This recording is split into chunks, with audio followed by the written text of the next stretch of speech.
Saludos y bendiciones. Para mí es un verdadero privilegio estar con ustedes una vez más con el propósito de continuar estudiando esta serie de lecciones basada en el muy conocido libro de los Salmos.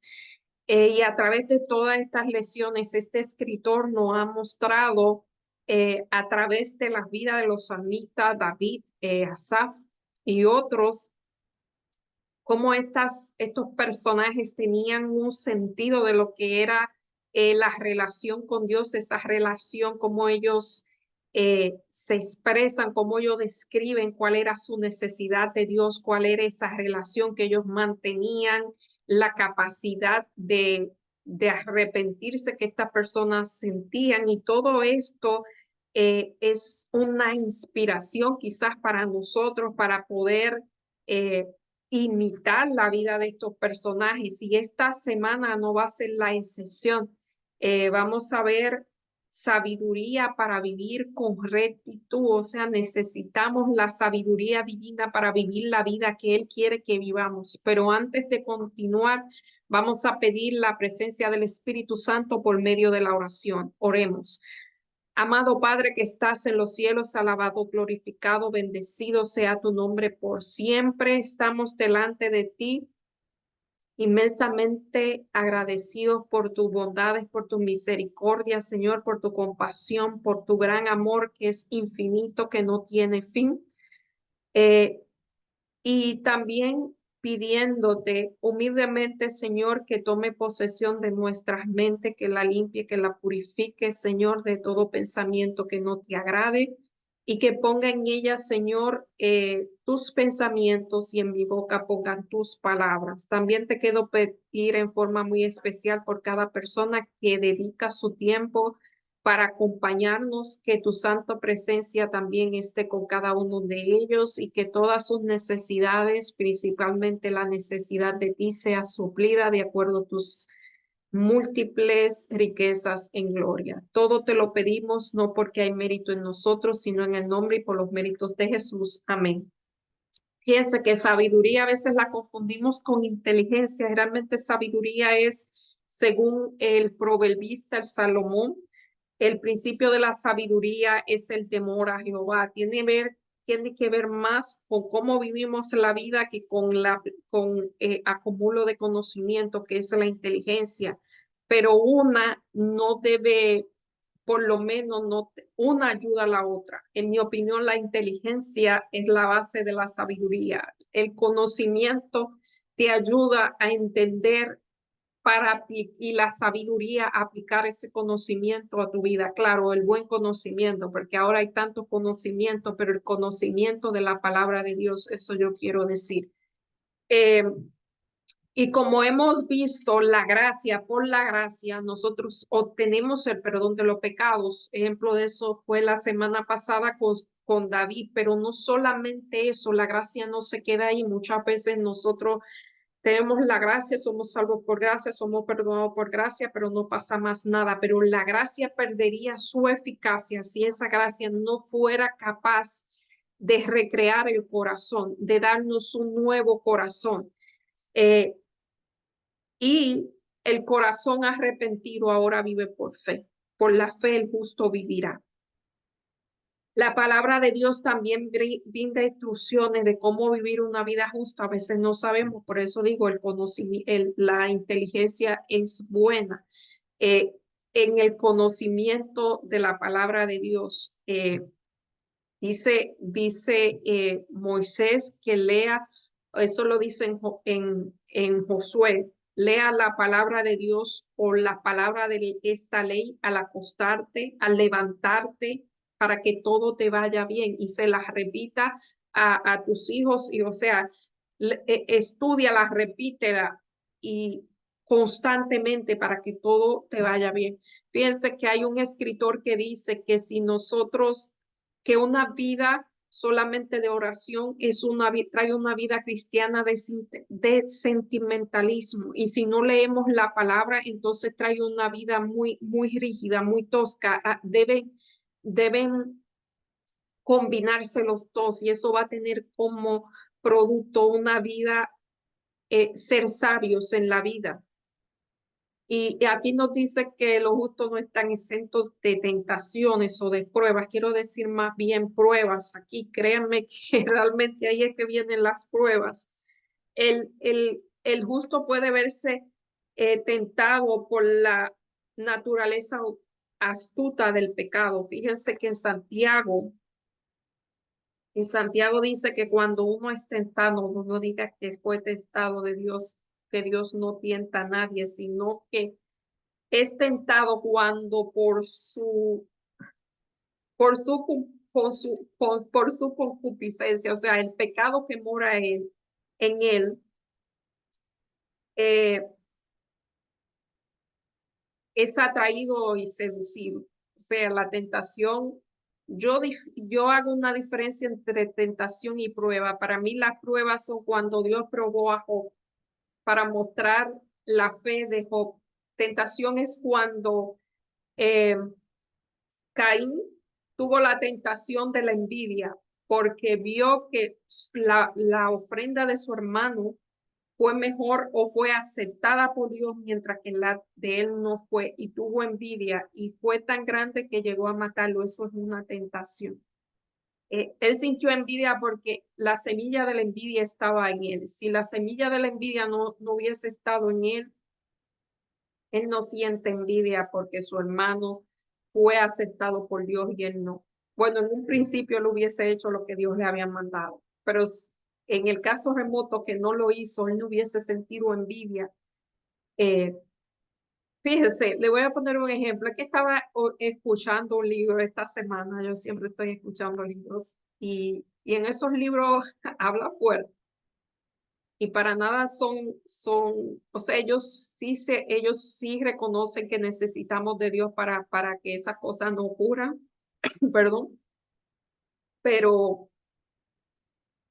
realmente hablan fuerte, ahí no hablan con, con pañitos tibios, ahí dicen lo que es. Y estaba diciendo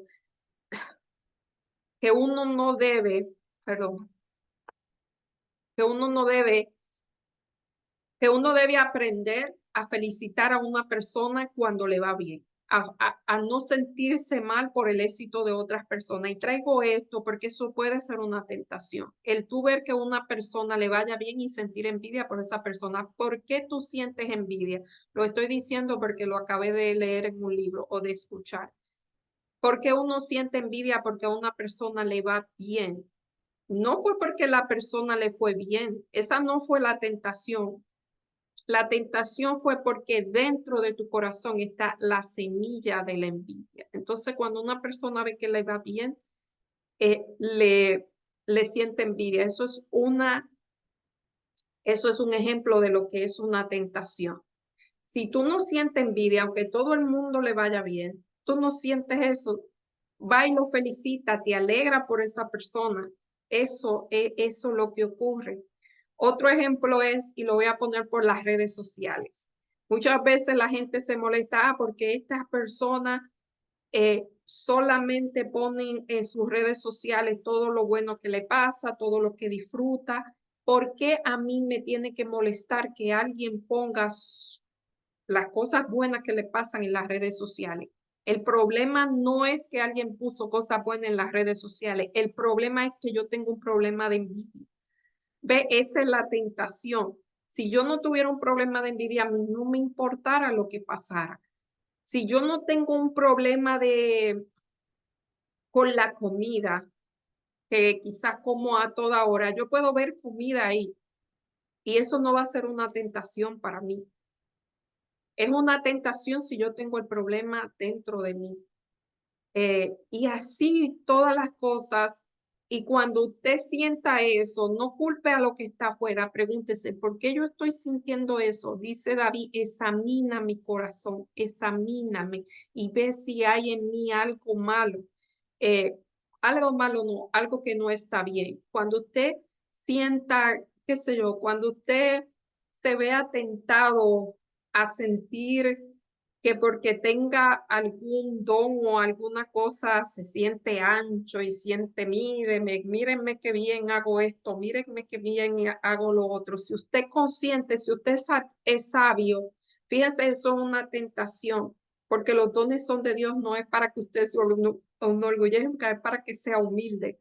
Pero si usted siente eso, en vez de culpar, bueno, en este caso no va a culpar a nadie, examínese y dígale al Señor, oye, ayúdame a manejar las cosas bien, quite el orgullo de mí.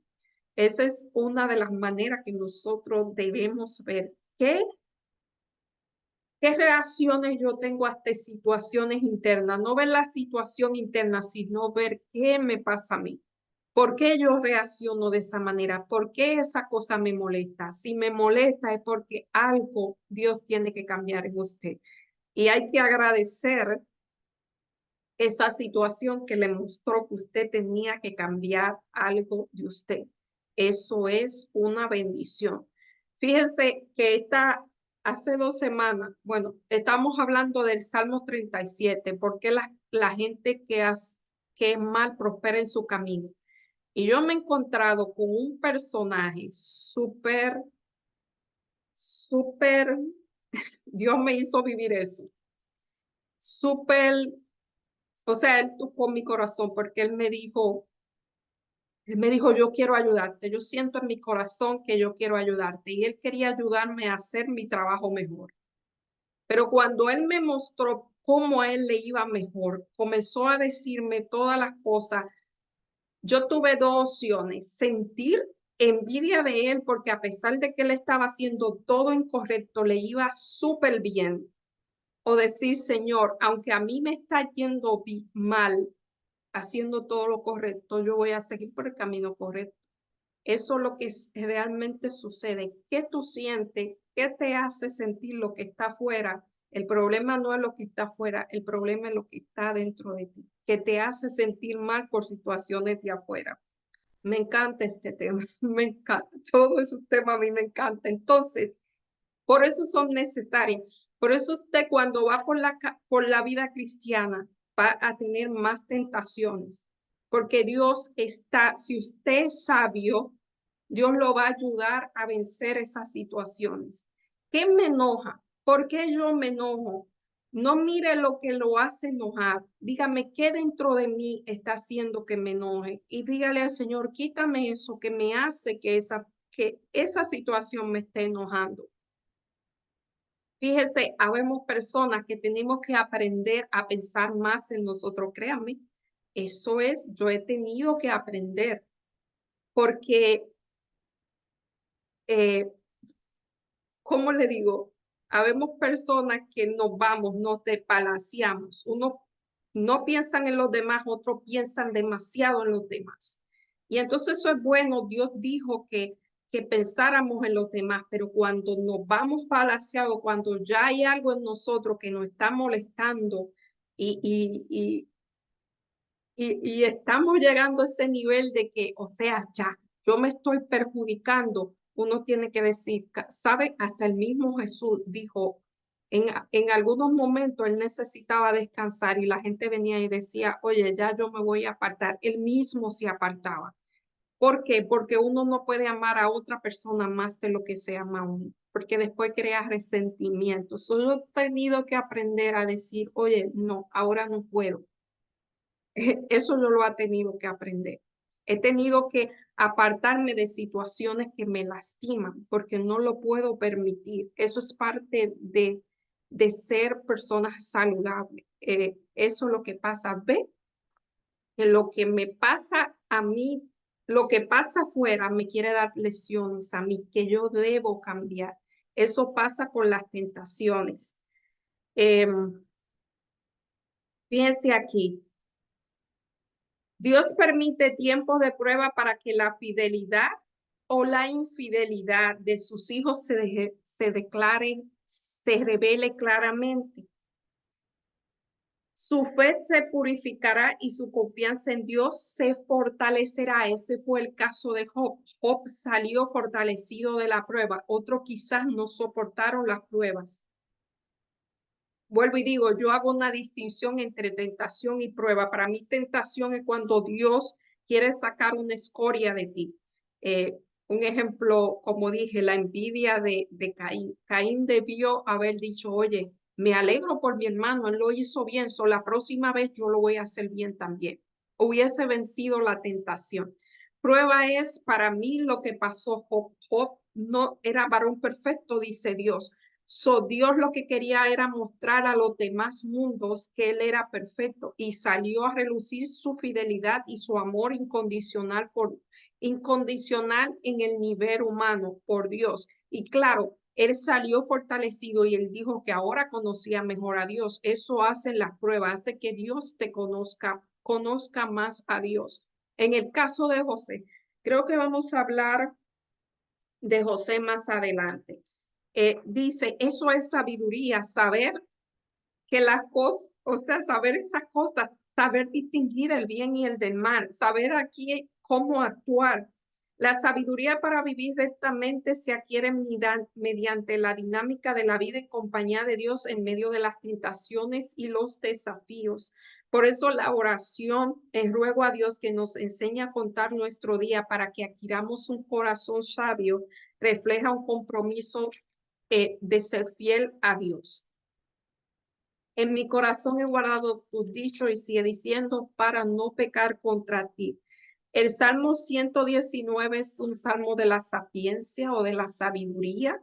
Fíjense que no es de la inteligencia, sino de la sabiduría. Y en el Salmo 119 comienza dando bienaventuranzas y esas bienaventuranzas van a los de perfecto camino, a los que andan en la ley. Bienaventurados los que guardan sus testimonios, la misma cosa. Tú encargaste que sean muy guardados tus mandamientos. Ojalá fuesen ordenados mi camino para guardar tus estatutos, entonces yo no sería avergonzado. Y así sigue diciendo en los versículos 161 al 68.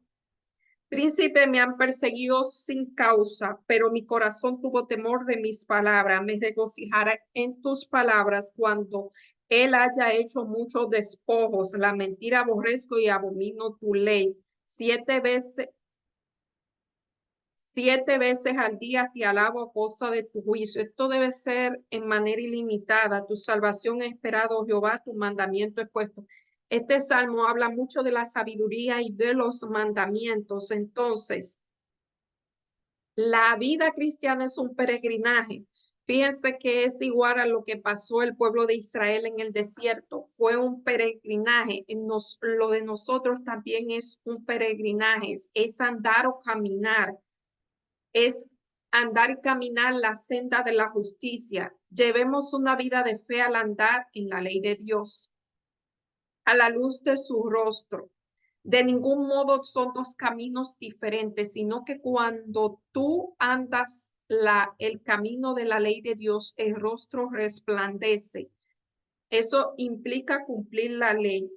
Del mismo modo, caminar en la ley implica buscar a Dios de todo corazón.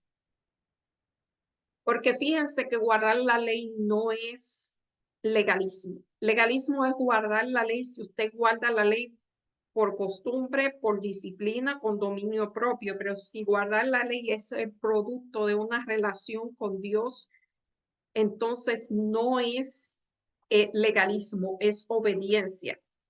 Fíjense que el joven rico guardaba toda la ley y sin embargo el joven rico era egoísta porque Dios tocó esa llaga. ¿Por qué? Porque él guardaba la ley por él mismo, por dominio propio, por costumbre. Y él daba, pero el egoísmo, fíjense que dar no quita el egoísmo, lo que quita el egoísmo es cuando Dios muere en el corazón. Dar como producto de Dios, estar en el corazón es un reflejo de que ya eso está cediendo. Ese es el mecanismo, esa es la obra, pero la obra debe ser de adentro para afuera. Porque se puede dar y ser egoísta. Créanme que se puede dar. Hay un tipo de personas que dan y lo hacen con todas las intenciones menos ser menos egoísta. Ese tipo de gente dan para ganarse el aprecio de los demás, dan para ganar publicidad, dan para tener estatus, dan para muchísimas cosas menos para beneficiar a la otra persona, a la persona que recibe lo que se le da. Es un tema muy interesante, lo leí por primera vez, lo escuché por primera vez hace muchos años y me impactó. Por eso Dios dijo, a uno le dijo, mira, no te conozco, aunque hicieron todo lo bueno, no te conozco. Y a otro le dijo, te conozco. Hicieron cosas parecidas.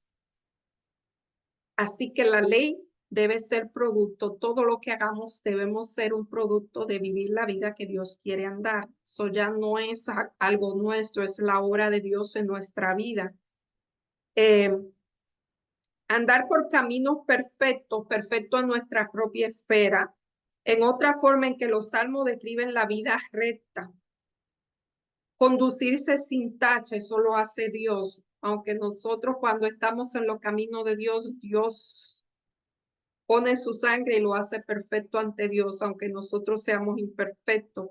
Describe un sacrificio sin defecto que acepta a Dios. Del mismo modo, la vida del justo, que es un sacrificio vivo. O sea, guardar los mandamientos no tiene que ver con la observancia legalista de las normas divinas. Al contrario, consiste en un entendimiento de saber qué es lo bueno y qué es lo malo. Fíjense que los mandamientos son, o la ley de Dios son como un espejo. El espejo te muestra, si uno tiene la cara sucia, muchas veces me ha pasado que yo como algo y tengo que salir y tengo residuos de comida y después yo me veo y yo digo, Señor, ¿qué pasó? Eso me lo muestra el espejo. Si yo no veo un espejo, yo no voy a ver que tengo algún residuo de comida o que tengo algo en mi cara o en cualquier lugar o que estoy despeinada. Pero ¿qué me muestra? La ley me muestra eso, un espejo, pero la ley no puede quitarme ese sucio. La ley me muestra eso y yo voy donde Dios y yo le digo, límpiame. Eso hace la ley. La ley te muestra lo que está bien de lo que está mal. Y cuando nosotros andamos como sabios, la ley nos ayuda a entender esto está mal, esto está bien. Y fíjense que para los que guardan la ley, producto de una relación con Dios, se gozan. Dice aquí, mucha paz gozan los que aman tu ley y en ellos no hay tropiezo. Salmo 119, 105. La palabra de Dios nos protege de las tentaciones.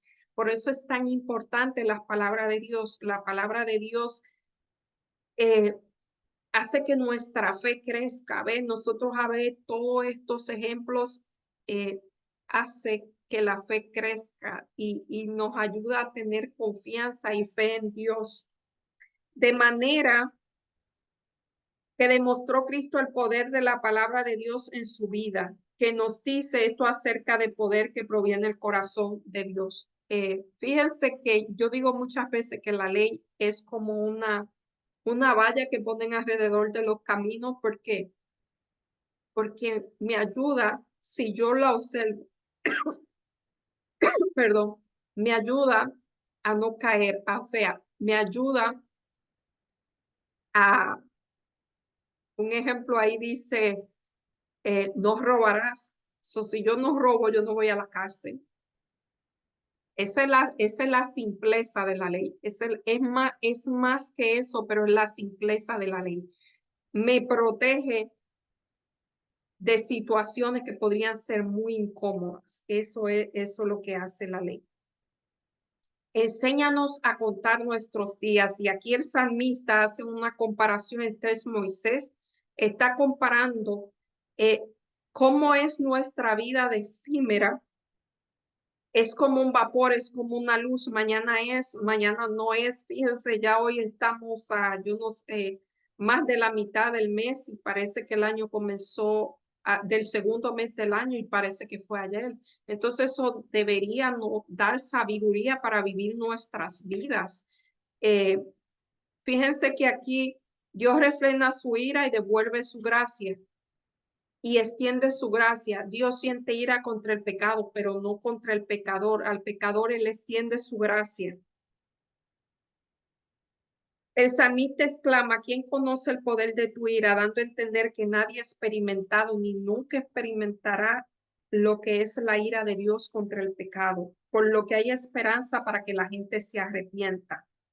En la Biblia la sabiduría no se refiere únicamente a la inteligencia, sino que la sabiduría también a la reverencia.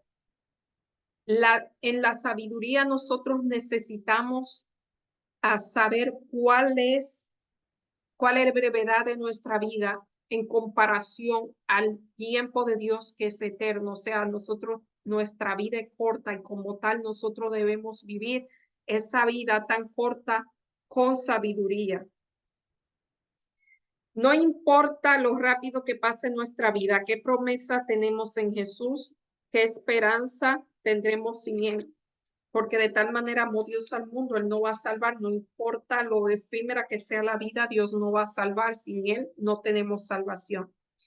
Y aquí dice la prueba del Señor. Lee Salmo 81, 7 al 8, esta es la parte del martes. Salmo 81, Salmo 81.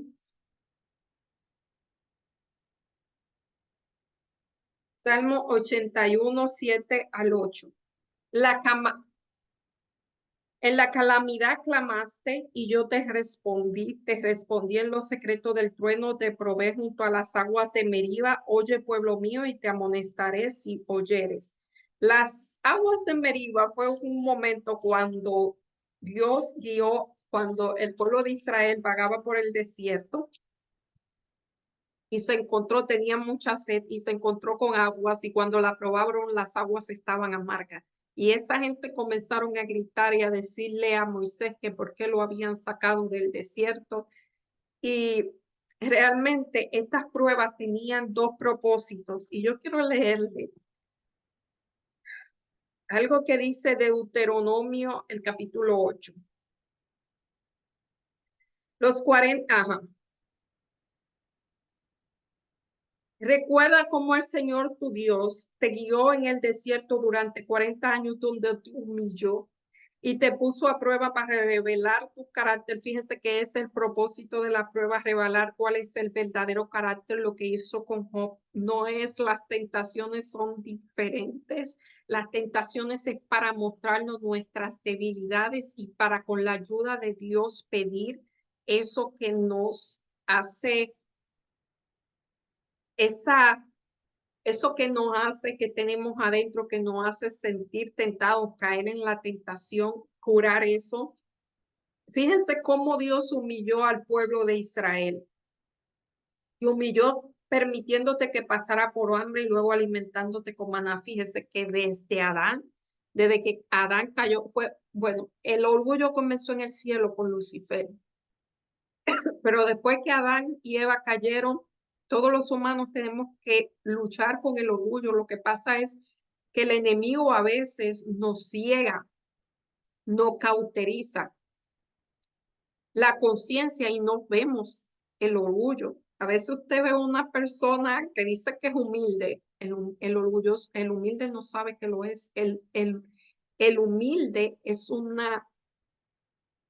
quizás es la virtud, es una virtud que Dios da y el que la tiene no lo sabe.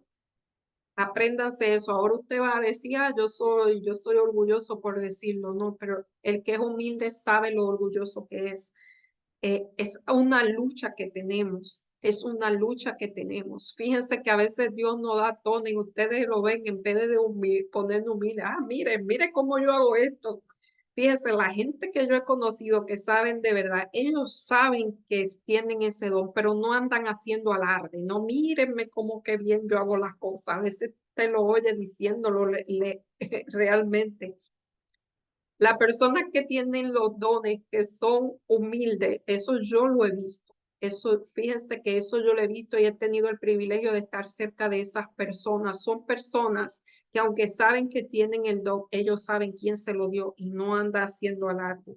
Pero fíjense cuál era el propósito de las pruebas del pueblo de Israel. Dice que Lo hizo para enseñarte que la gente, o sea, dejó de darle lo básico, el pan y el agua. Fíjense que cuando yo era bien joven, adolescente, quizás yo decía al Señor, ¿por qué tú no le diste el pan y el agua? Ellos se quejan y por culpaba a Dios. Le decía, ellos se quejan porque tú no le dan el pan y el agua. Luego yo comprendí que si usted para desarrollar las virtudes del ser humano, la paciencia, la perseverancia, la bondad, Dios te va a poner pruebas. Dios te va a poner pruebas. Fíjense cómo le probó la confianza a los pueblos de Israel. Le dejó de dar cosas que eran sumamente necesarias. Fíjense, a veces nosotros no pasamos dando testimonio de las cosas que Dios provee para nosotros. Y eso está bien, Dios provee. Pero no vamos más allá y damos testimonio cuando Dios no provee las cosas. Fíjese que cuando Dios no provee la cosa, la falta de provisión, es una bendición. ¿Saben por qué? Porque te está dando una virtud que te hace falta. Fíjese, yo escuché a un predicador decir que él fue a una señora que tenía cáncer y se estaba muriendo. Y ella le estaba dando a gracia a Dios porque Dios no la salvó, no la sanó. Y ella decía, ¿tú sabes por qué yo estoy dando la gracia a Dios? Él se sorprendió y dijo, pero ¿por qué usted está dando gracia a Dios? O sea, le pareció eso raro. Y ella dijo, porque Dios me está salvando. Si Dios me sana, yo voy a volver a hacer lo mismo que hacía antes. Yo le estoy dando gracia a Dios porque Él me está salvando, a pesar de que no me está sanando. Y muchas veces solamente somos como lo del antiguo pueblo de Israel cuando Jesús vino. Este pueblo pide señal y no se le va a dar más señal porque ellos lo que quieren son milagros, milagros. Y lo que buscamos es un Dios milagrero. Pero realmente Dios va más allá. Dios te quiere dar algo más que simplemente los milagros temporales de la vida. Y aquí lo dice, léanse Deuteronomio 8, lo que dice aquí, le negó el pan y el agua para enseñarte que la gente no solamente vive de pan y agua, eso es lo básico y Dios se lo negó o retardó dárselo, sino que vivimos de cada palabra que saca de la boca de Jehová. Y él le hizo otra cosa y todo era para probar si ellos le iban a ser obedientes. Eso es el propósito de las pruebas. Dice aquí que en primer lugar, con la prueba de Meriba, fue el pueblo de Dios para enseñar al pueblo de Dios a no repetir los mismos errores.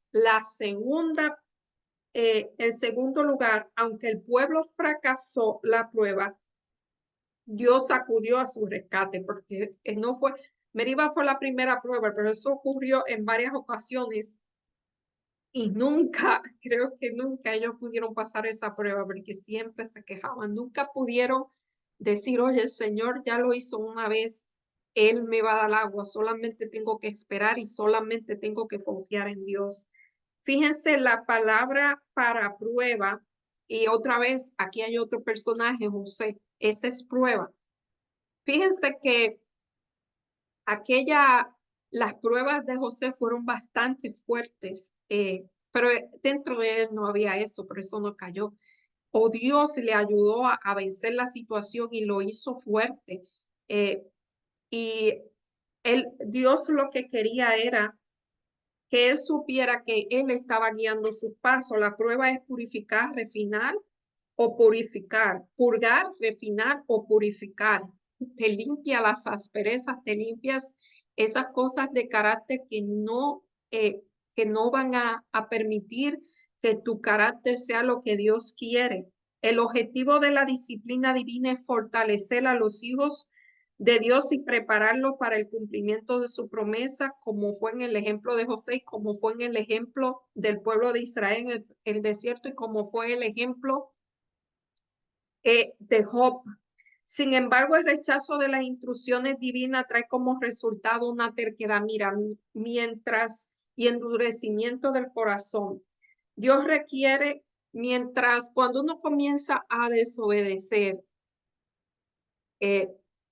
hay algo que le dice, oye, hiciste mal, pero si uno continúa y continúa, esa vocecita va a irse apagando hasta que usted va a pensar que eso que está mal está bien, porque ya la vocecita de la conciencia usted la apagó.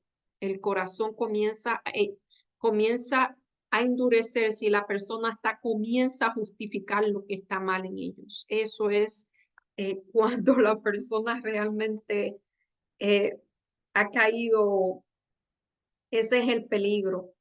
Somos como los leprosos, que la piel a los leprosos se le está cayendo y ellos no sienten el dolor, ellos no se dan cuenta que se le está cayendo. O sea, se vuelven insensibles a la voz de Dios, se vuelven insensibles al pecado. Y quiero leer una cita que dice aquí, Testimonio para la Iglesia, el tomo 4, la página 146. Dios requiere pronta e implícita obediencia a su ley, pero los hombres están dormidos y paralizados por los engaños de Satanás. El trabajo de Satanás es que cubra los ojos y que no vea su situación actual. Fíjense que los ejemplos que di ahorita en la introducción, cuando usted comienza a molestarse y comienza a mirar al otro y comienza a decir, oye, porque esta persona le va tan bien y comienza a sentir envidia y entonces culpa al otro. Ah, es porque el otro tiene algo y yo no. No, es porque usted en su corazón hay envidia. Si usted comienza a molestarle lo que hace la gente en las redes sociales, es porque en su corazón hay envidia. Si usted siente que porque tiene un don o porque tiene una situación financiera, un estatus, se siente que, y eso se ve a veces hasta en el caminar, hasta en los gestos y en la forma de hablar. Si usted comienza y ciega la vista y no es esa cosa, eso es endurecimiento de corazón, está paralizado, el enemigo lo ciega para que usted no pueda ver y comienza a culpar a los demás. Esa persona me hace enojar, esa persona, ¿por qué hace eso? ¿Por qué me molesta? Usted debe decir, ¿por qué me molesta a mí? ¿Por qué me molesta lo que esa persona está haciendo? ¿Por qué me molesta que esa persona tenga cosas? ¿Por qué me molesta que esa persona le vaya bien? ¿Por qué me molesta que esa persona postee lo que postee en su Facebook? ¿Por qué me molesta que esa persona tenga tal y tal don? ¿Por qué me molesta? El problema está en mí. Pero el enemigo quiere hacerte creer que el problema es de la otra persona. La desobediencia no solo endurece el corazón y la conciencia del culpable, sino que también tiene a corromper la fe de los demás. Lo que les parecía muy malo al principio, gradualmente pierde la apariencia y comienza a sentirle bien. Yo digo, abrazamos lo que está mal, lo acariciamos, eso dice. Hasta que finalmente dudan de lo que sea realmente un pecado, inconscientemente caen en el error y ahí puede cometer el pecado contra el Espíritu Santo, que ya es endurecer y no sentir eso que el Espíritu Santo le dice, oye, eso está mal, apártate. ¿Cuál ha sido tu experiencia con la manera en que el pecado endurece el corazón? ¿Por qué deberías ese pensamiento llevarlo a la cruz donde debemos encontrar el poder para convencer? Fíjense que hay a veces formas que como todo el mundo lo hace, pues yo lo hago y lo justificamos y eso puede endurecer el corazón. Eh, esa yo he visto, ha sido mi experiencia, he visto eso. No voy a decir con qué, pero sí, a veces pueden ser cosas pequeñas, pero eso es así. Lee Salmo 141, esta es la parte del miércoles, el engaño del mal camino. Salmo 141.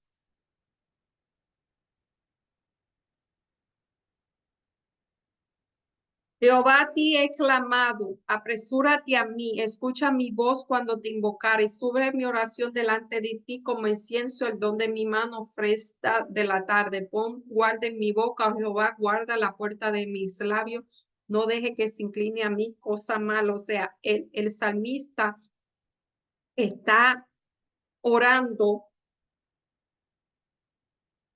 para que Dios lo proteja. Él dice aquí, pon guarda en mi boca, oh Jehová, guarda la puerta de mis labios para hablar cosas que no está bien. No deje que se incline a mi corazón a cosas malas. Fíjense, muchas veces oramos por cosas, pero quizás no oramos, Señor, guárdame del mal. Señor, guarda mi boca. Señor, guarda mi corazón. Señor, guarda mis ojos. Señor, guarda las vías por donde pueda yo puedo pecar, guárdame de pecar contra ti. Eso es también una oración muy hermosa por lo general, no la oración de Señor, dame algo y dame algo, que a veces solamente en eso basamos nuestras oraciones, sin juzgar cada cual ora por lo que quiere. Si no se siente tentado a actuar como ellos. El salmista no solamente se ve amenazado por los planes de los malhechores, sino que él se ve tentado a actuar como ellos. O sea, ellos están bien y yo obedeciendo y estoy mal, so vamos a actuar mal también. La tentación consiste también en saber que que los hijos de Dios cederá consejo de los justos, se dejará seducir por los manjares de los impíos. Eso también es sabiduría. El salmista describe a su corazón como la principal amenaza, porque allá se libra la verdadera batalla. Únicamente la oración incesante, total confianza y devoción a Dios podrá salvar a los hijos de la tentación.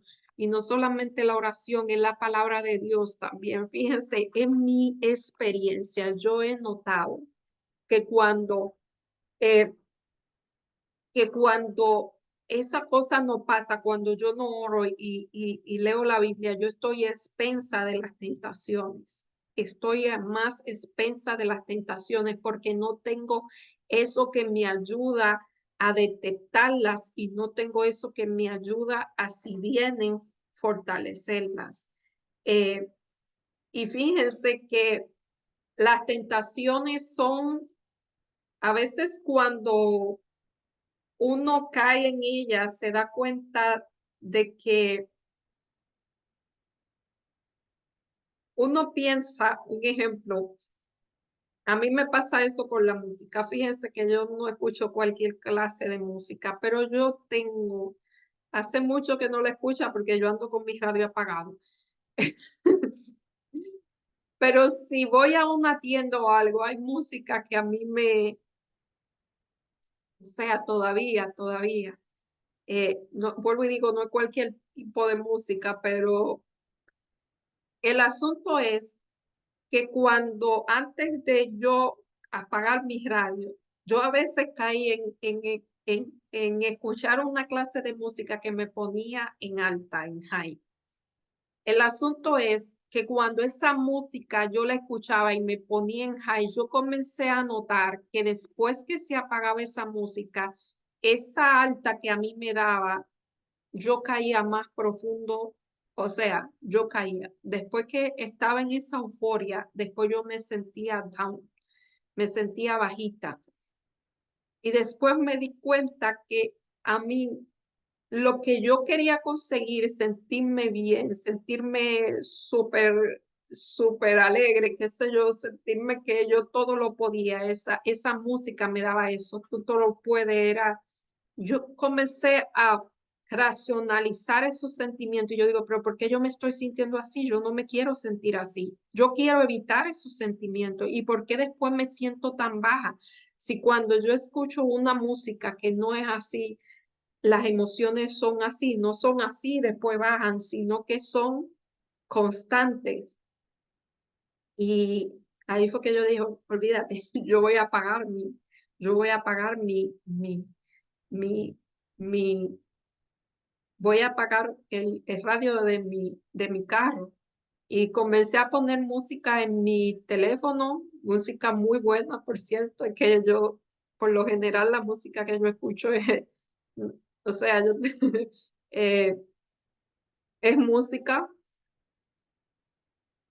eh, Dejé de apagarla y ahora yo lo que hago es que escucho libros y me es más conveniente. Y no es que no me guste la música es muy buena, pero eh, ahora escucho el libro o no escucho nada y escuchar el silencio como que, wow, es muy bueno porque no me altera las emociones eh, como me la alteraba la música realmente. O sea, la música, esa música que no alaba a Dios. Eh, si usted la escucha, qué bueno, nada en contra de eso. Hay música muy buena, pero yo soy sensible a esas cosas, así que tengo que evitarlo. Eh,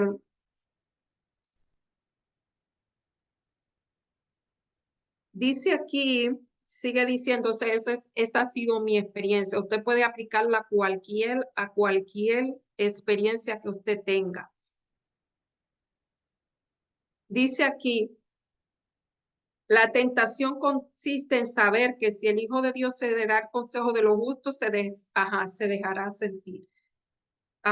En los salmos, en el Salmo 1:1, bienaventurado el varón que no anduvo en consejos de malos, ni en silla de escarnecedores se ha sentado. El Salmo 141:4, no dejes que se incline mi corazón a cosa mala, a hacer cosas impías. Eso es una oración. Eh, Describe la naturaleza progresiva de la tentación. Primero es algo pequeño y si usted cae, después le va a poner algo más grande y más grande y más grande porque su conciencia se va cauterizando y va a, y va más grande, más alta y más alta y más alta. O sea, mayor intensidad. Él sube la intensidad. En segundo lugar, primeramente el corazón se inclina hacia el mal y en segundo lugar comienza a practicarlo. Y en tercer lugar, el corazón come manjares con los mundanos, o sea, comienza a justificar, lo mío está bien. Y hay personas, fíjense, que tienen la conciencia tan cauterizada que ellos hasta creen que están bien, no ven el pecado. O sea, la sabiduría, el, la, el discernimiento se le va, el discernir entre el bien y el mal se le va y justifican y uno los ve haciendo cosas que uno dice y ellos creen que están bien. Así pasa. Del mismo modo, hay que orar que uno no sea uno de esos. Fíjese, como le dije en lecciones anteriores, el problema aquí es yo y Dios, no lo que haga el otro, soy yo y Dios. Eh, eso es algo que yo me repito, soy yo y Dios, soy yo y Dios. No, no, no, lo que yo aprendo, lo que yo escucho que me ayuda primero a mí, claro. Yo por naturaleza, cuando yo sé algo, quiero compartirlo, pero tiene que beneficiarme a mí primero eh, y después a los demás. Del mismo modo, la tentación viene a impedir que el Hijo de Dios transite por las sendas del Señor y hacer andar el consejo de los malos, detenerse en el camino de los pecadores y finalmente sentarse en los de los burladores, de los chismosos, de los escarnecedores. En esa silla no se siente, no se siente. Eso es pecado, no se siente. Ve, esas cosas son pecados también. No debemos ser como ellos ni dejar que nos alejen del Señor. El salmista describe el carácter progresivo y seductor y el astuto de la tentación. Fíjense cómo el crecimiento de Cristo es progresivo, así el crecimiento en lo malo. Y claro, en el terreno del mal es más grande. El enemigo tiene ventaja sobre nosotros porque nosotros somos dados al mal. Para que nosotros nos guste, y fíjense que comienza a gustarnos, hay un cambio de gustos. Uno tiene que alimentar la naturaleza espiritual y hay un cambio de gustos. Créame, hay un cambio de gustos. Comienza uno a gustarle la cosa que tienen que ver con Dios y comienza a dejarle de gustar esas cosas que no tienen que ver con Dios. Eso es así.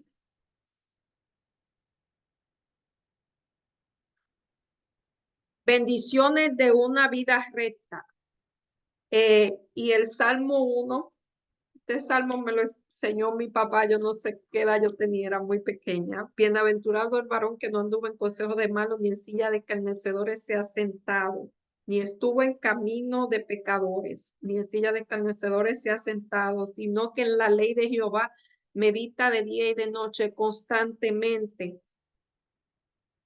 O sea, la ley de Jehová es su delicia y en ella medita de día y de noche. Y es comparado con un árbol que está plantado junto a corrientes de agua, que da su fruto a su tiempo y su hoja no cae y todo lo que hace prosperará.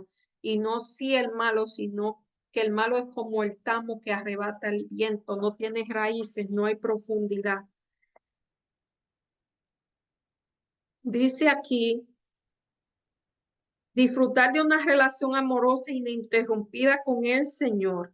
O sea, permanece ante la presencia del santuario y disfruta de una relación amorosa y permanente con Dios. A diferencia de los impíos que son descritos, que son como la paz. O sea, el que, el que no anda en camino de todas esas cosas, en camino de perversidad, en camino del mal, el que no anda en conversaciones que no le atañen. Usted sabe que hay gente que se conoce la vida de todo el mundo, no porque todo el mundo se la contó, sino porque todo el mundo, segunda y tercera persona, se la contaron. Cosas así, donde usted habla en conversaciones que lo que quieren es perjudicar a personas, en conversaciones donde lo que quieren es de burladores, que son burladores de Dios. En tiempo de esas conversaciones ustedes no están y ve que hay una diferencia en lo que no hacen esas cosas y lo que hacen sí. Lo primero, tienen una relación con Dios amorosa, ininterrumpida con el Señor, a diferencia de los otros que dicen que son como el tamo que rebate el hielo. Esas personas no tienen raíces. El Salmo 128:2 dice: evoca las bendiciones del reino mesiánico, donde sentarse bajo la propia higuera es símbolo de paz y prosperidad. En la Biblia se llama la herencia de los bienaventurados una patria. Allí el pastor divino conduce a rebaño a manantiales de agua. El árbol de vida da su fruto cada vez y las hojas son para sanidad de las naciones. Y allí las corrientes manan eternamente claras como el cristal, al lado de los cuales se mecen árboles que echan sus hojas sobre los senderos preparados para los redimidos. Allí la vasta planicie es alterna con bellísimas colinas y de Dios se elevan su majestuosa cumbre en esas pacíficas llanuras. El borde de esas corrientes vivas, el pueblo de Dios que tanto tiempo anduvo peregrino y errante, encontrará un hogar. Elena G. de Guay, El conflicto de los siglos, la página 773. Esa es la descripción de la Nueva Jerusalén, donde habla, donde morarán los que vencieron la tentación y con la ayuda de Dios vencieron las pruebas. El Nuevo Testamento coloca el cumplimiento de esta esperanza, el segundo advenimiento y la creación del nuevo mundo. Aguardan a cada quien que es fiel y que haya vencido la tentación. Fíjense que cuando usted venció la tentación es porque Dios curó aquello que está en su corazón que lo hace presa de la tentación. El enemigo no puede tentarte si dentro de ti no está eso que te hace ser vulnerable a la tentación. Eso es lo que realmente sucede. Dios cura eso y ya no eres vulnerable. Dice que Jesús en las tentaciones que tuvo, él no cayó en ninguna. Él no era vulnerable ni al orgullo, no era vulnerable a, a nada. Dios era perfecto, por eso él no podía caer. Y porque él tenía una dependencia de Dios. Nosotros podemos hacer lo mismo si dependemos constantemente de Dios. Y si Dios nos da la sabiduría para cuando veamos una situación, no decir, oye, es la culpa del enemigo. Claro, el enemigo está por detrás, anda como león rugiente buscando a quien devorar, pero el comportamiento adecuado es, eso yo lo aprendí hace un tiempo, es no mirar la situación externa, es mirar la situación interna. ¿Qué lección yo tengo que aprender? ¿Qué es lo que me está haciendo vulnerable ante esa situación? Y ir a donde Dios y decir, Señor, sáname eso. Cuando usted sana eso, la tentación desaparece. Piense que la otra persona puede seguir haciendo lo mismo, pero ya usted no es vulnerable a esa situación. Eso es lo que realmente ocurre cuando, por eso las tentaciones nos enseñan qué debemos cambiar. si lo vemos así, cuando vemos las pruebas, ¿qué yo tengo que aprender? ¿Qué yo tengo que aprender de esa prueba? ¿Qué es eso que me altera? ¿Qué yo debo aprender de esa situación? Y no cambie de hoja hasta que no aprenda qué debe cambiar esa situación. Y nadie se lo tiene que decir, eso es usted y Dios, que le debe enseñar qué debe aprender esa situación. Hay personas que deben aprender a alejarse de situaciones porque no tienen, no tienen ese sentido de sobrevivencia y no saben cómo alejarse de situaciones. Hay personas que no saben cómo manejar situaciones y tienen que aprender a manejar situaciones. Son muchas situaciones que uno aprende cuando viene una prueba o una tentación. Eh, Recuerden al pueblo de Israel, cuando le quiso dar confianza, le quitó lo básico, el agua y el agua y la comida. So hay que aprender a dar gracias a Dios por la falta de provisión. Apréndanse eso.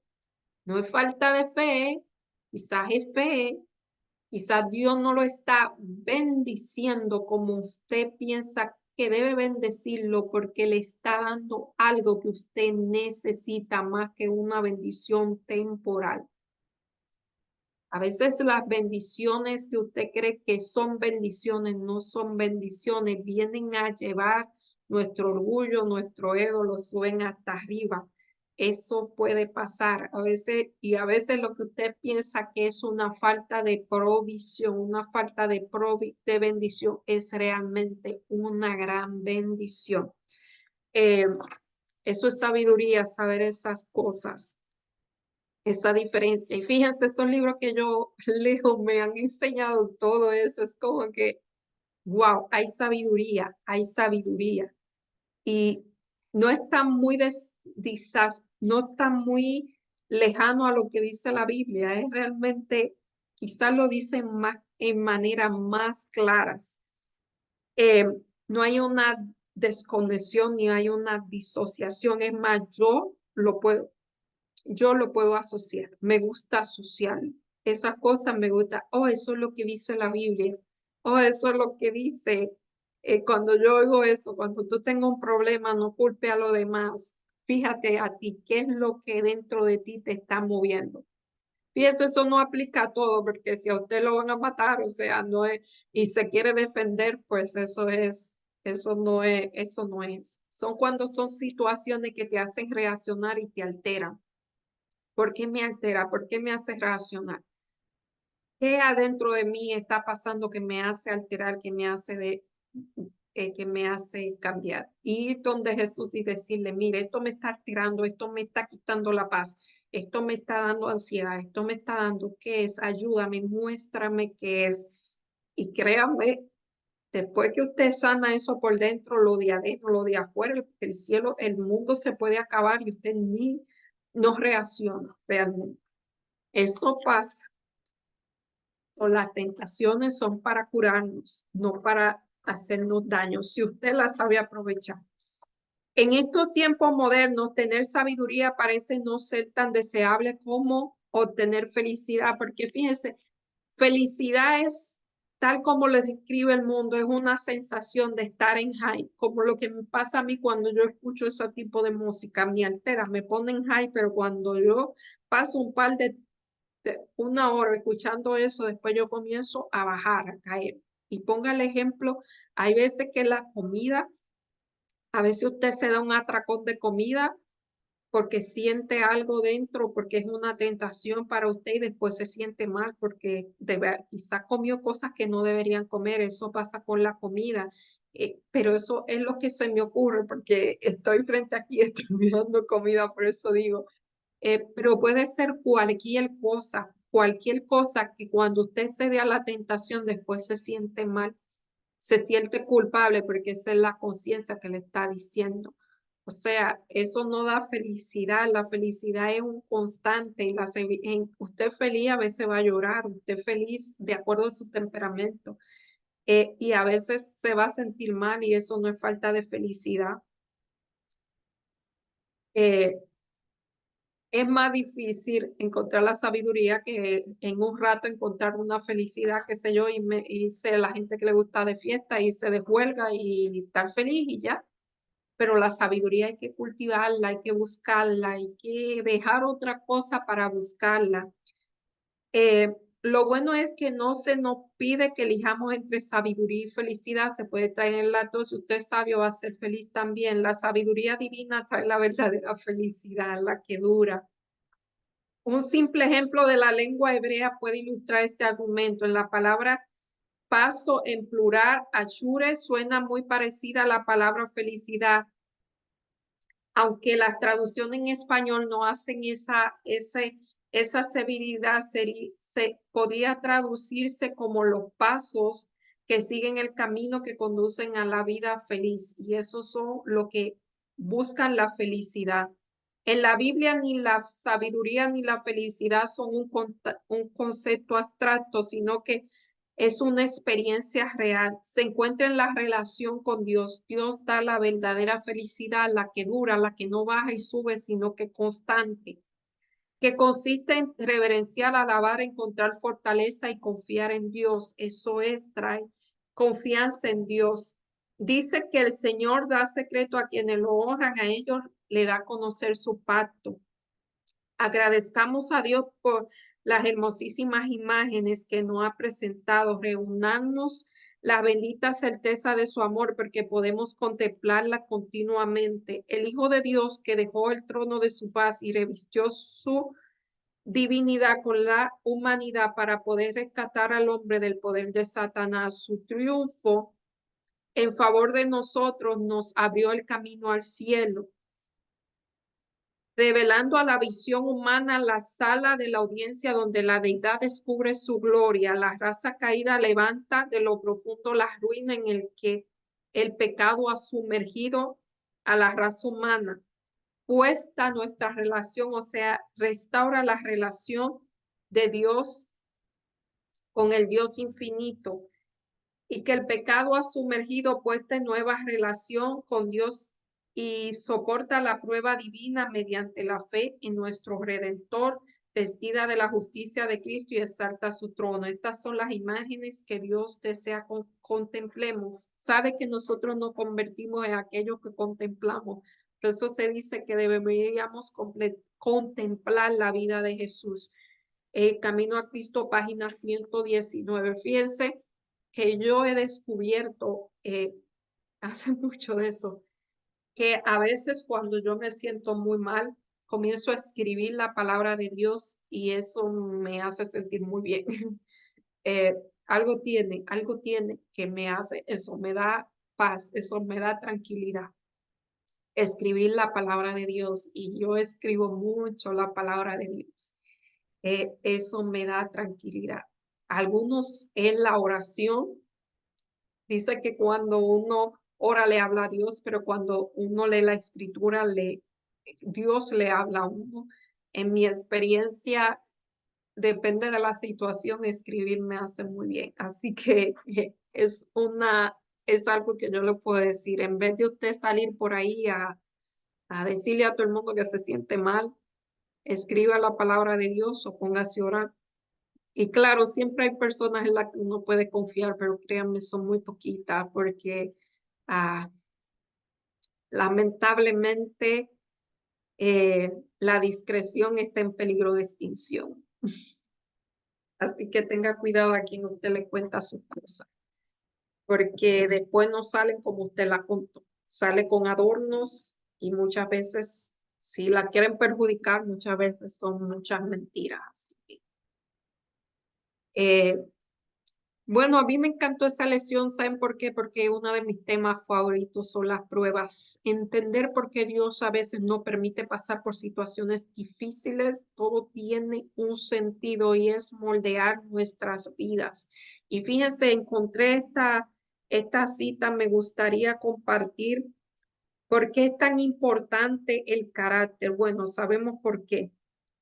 Pero una de las importancias que tiene el carácter dice que el testimonio que damos testimonio no solamente por predicar la verdad y distribuir impresos, sino que el testimonio, el argumento más poderoso que debemos dar al cristianismo es una vida semejante a la de Cristo, mientras que un cristiano vulgar hace daño al mundo, más que un mundano. Todos los libros escritos no reemplazarán una vida santa. La gente creerá no lo que diga el predicador, sino lo que la iglesia viva. Y viva no es lo que hable, sino lo que demuestre que viva. Vuelvo y digo, nosotros nos hemos vuelto muy milagreros, pero es lo que viva la iglesia. Ese es el testimonio más poderoso. Esto está en Testimonio para la Iglesia, el tomo 9, la página 18. Demasiado a menudo la influencia del sermón predicado desde el púlpito queda neutralizado cuando se desprende de la vida de una persona que de la persona que dice ser defensora de la verdad, o sea, su vida no muestra lo que realmente es. Por eso cuando yo hablo de la palabra de Dios, yo me pongo tan nerviosa porque es un compromiso muy grande hablar de la palabra de Dios. Eso es algo que debería ponernos a temblar. Bueno, sin más me despido, deseándole una bendecida semana. Las bendiciones de Dios a veces no vienen en el empaque que usted quiere y son bendiciones. Eh, Sin más me despido y nos vemos la semana que viene, si Dios lo permite, pero antes vamos a orar, oremos. Amado Padre, Señor, te damos gracias porque en tu infinita bondad, en tu infinita misericordia, eh, tú pruebas nuestro carácter, Señor, pero nos da con la prueba una salida, nos ayuda a ser vencedores. Y cuando hayamos pasado la prueba, Señor, que obtendremos esas virtudes que tanto necesitamos para ser un testimonio viviente de lo que Dios ha hecho por nosotros, para predicar por testimonio, no por palabras. Señor, ayúdanos a identificar las tentaciones, ayúdanos a ser sabios y ayúdanos a que cuando se presente, no mirar afuera, sino mirar adentro qué está causando que nosotros seamos vulnerables a esas tentaciones y ir a donde ti, Señor, para que tú nos sanes. Ayúdanos a vencer con el poder de tu Santo Espíritu, nunca por nuestra fuerza, sino con tu Santo Espíritu. Todo te lo pedimos en el nombre y por los méritos de Jesús. Amén. Bye, hasta la próxima semana, si Dios lo permite.